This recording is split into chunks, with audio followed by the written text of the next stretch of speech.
Hey friends!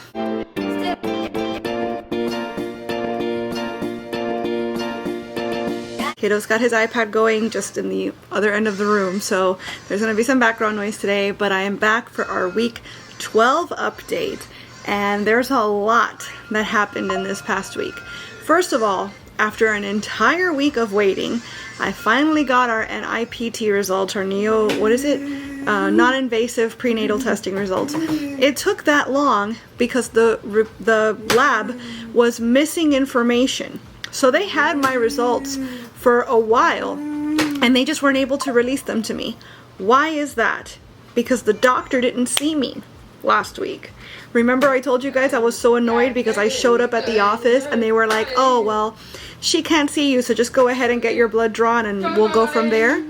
Turns out that she was supposed to submit very, very basic information, stuff that she already knew. So like, it's not that because she didn't see me, the stuff was atrasado. How would you say that in English? It wasn't delayed because she didn't see me. It was delayed because the office or the doctor herself didn't just submit this information to the lab. It was super basic stuff like how old I am and whether I was pregnant with one baby or multiples, and family history, whether we had a family history of Down syndrome, etc., etc. Very simple basic stuff. Because they didn't submit that information along with my blood, the test results had been delayed for however long. So finally, a week after I had my blood drawn, I got my results. Thank goodness everything is 100% perfect on the labs. And we got confirmation that it is in fact a baby girl. It's so funny because when you're about to see those results, you press the button, right, to release your results to you, and a pop-up appears and says, are you sure you want to do this? You're about to find out your baby's gender. So you have to say obviously yes or no, and I clicked yes. And then there's another little thing that's like, okay, click here to find out the baby's sex. So I click it and another pop-up.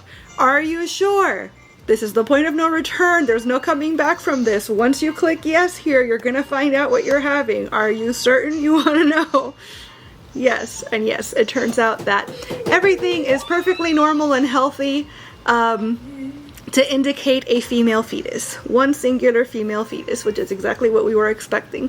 So very, very good news on that front. That was a huge relief. And then yesterday, which is when I actually turned 12 weeks, because I'm recording this a little late, I had my appointment with the doctor and my ultrasound. 12-week ultrasound, which typically, if you're not doing the NIPT, the 12-week ultrasound is the first diagnostic test to show or to start to determine whether or not Down syndrome exists, because the 12-week scan, they measure the baby's nose, they measure the baby's neck, and certain other little things, and those measurements either indicate typical fetal growth or the potential for trisomy 21, which is the medical term for, or not the medical term, but the chromosomal, I guess, indication of Down syndrome. And obviously, because I did the NIPT, I already knew that Down syndrome wasn't present, but they still want to do the test to make sure the baby's growing, on pace, etc.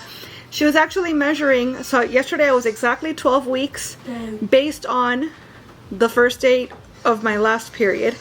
Today, Saturday, I'm 12 weeks based on date of conception. But yesterday, she was measuring 12 weeks. Did I say 12 days? I meant 12 weeks. Yesterday, she was measuring 12 weeks, 2 days. So, she's measuring the teensiest bit ahead, but not so much bigger where it's like, oh, this could indicate a problem or something. Like, she's fine.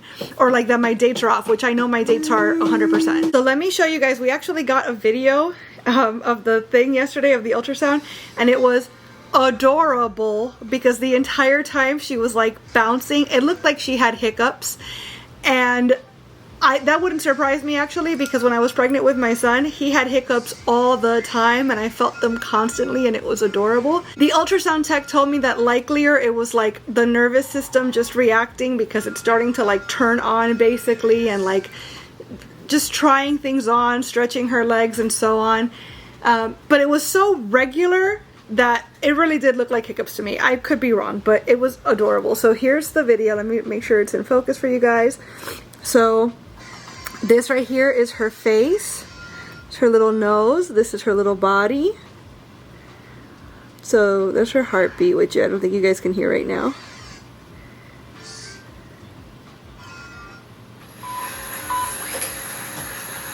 And then there she is bouncing.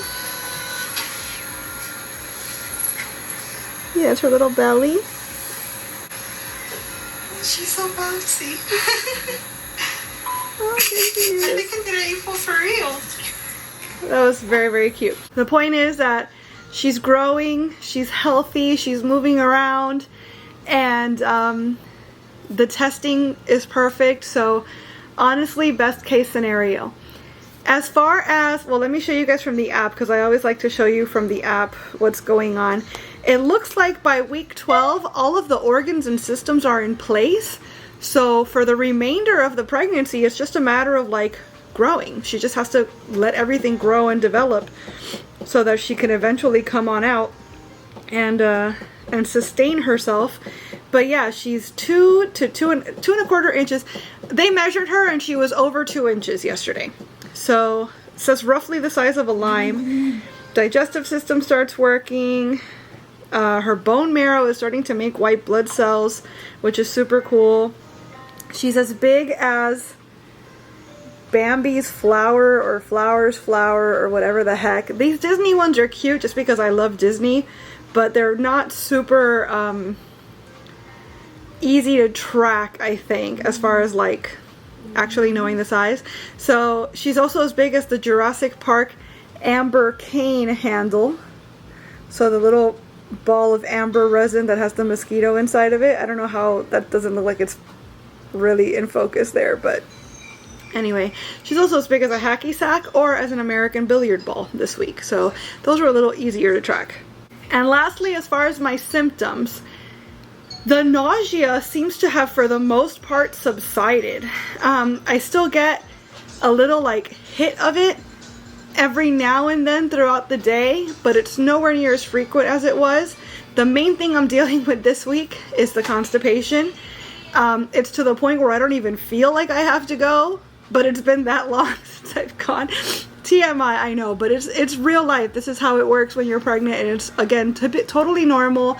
The doctor suggested I either take Colace or like drink milk of magnesia. Neither of those sound great to me, but it's good to know I have options if it really does get that bad.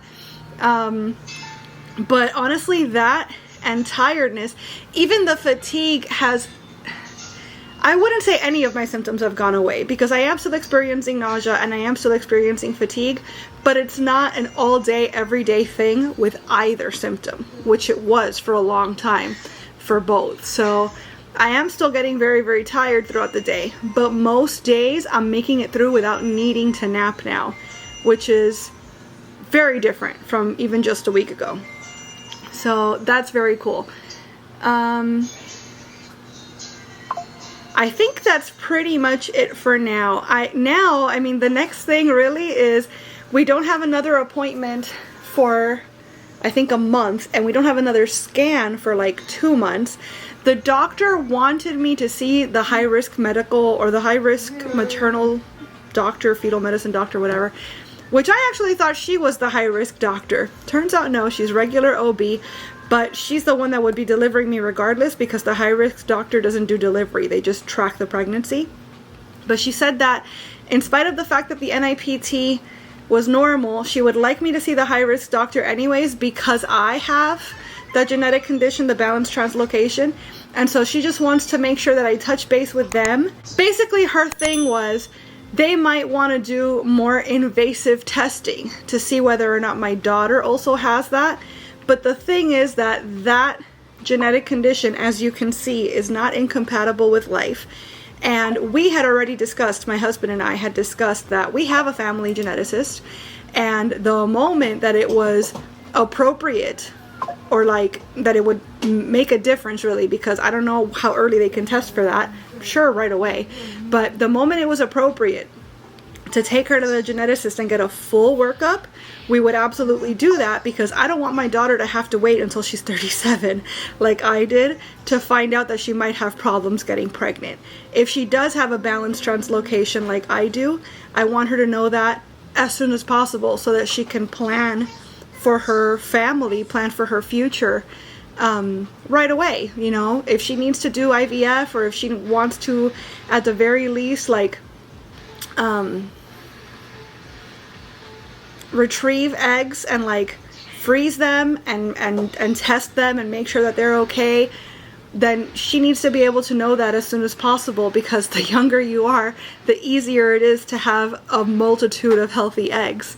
So but I told my doctor that like I'm not interested in any more invasive testing. Now that we know that she definitely doesn't have anything that's going to affect the safety of the pregnancy or her health or her, you know, compatibility with life, I'm fine with waiting until she's born to do whatever other testing we might need to do. But she said that makes sense. So you definitely don't want an amnio, you definitely don't want any more invasive testing. Just go ahead and see the high risk guy and make sure that they're on board with that plan, because they know more than I do about like what you might need to be tested for. So they told me they were going to call me in the next couple of days to make an appointment, and if they haven't reached out to me, I should reach out to them. But that's something else that's going on. And right now what's at the front of my mind is, when and how are we going to announce to like our friends and acquaintances and stuff? So yeah, which is great. It's a very silly and frivolous thing to have to think about, but I'm able to think about those things now because all of the really heavy, scary stuff is behind us. I'm about to close out my first trimester. Baby girl is doing great. All of the testing shows that she's perfectly healthy and well, thank goodness. And this really is like, we are so blessed, we are so lucky. This is best case scenario, and I still can't believe that this is all actually happening. In spite of seeing her multiple times, in spite of everybody telling me that she's well and like all these blood tests and everything showing that she's perfect, it still is so hard to wrap my mind around the fact that we're here and she's real. So I'm looking forward to chatting with you guys again next week. Like I said, there's no appointments coming up anytime soon, but I'll, you know, pop in and let you guys know how I'm feeling, and based on the app, how little girl is growing, etc. So yeah, thank you guys so much for watching, and we'll talk again really soon. Bye.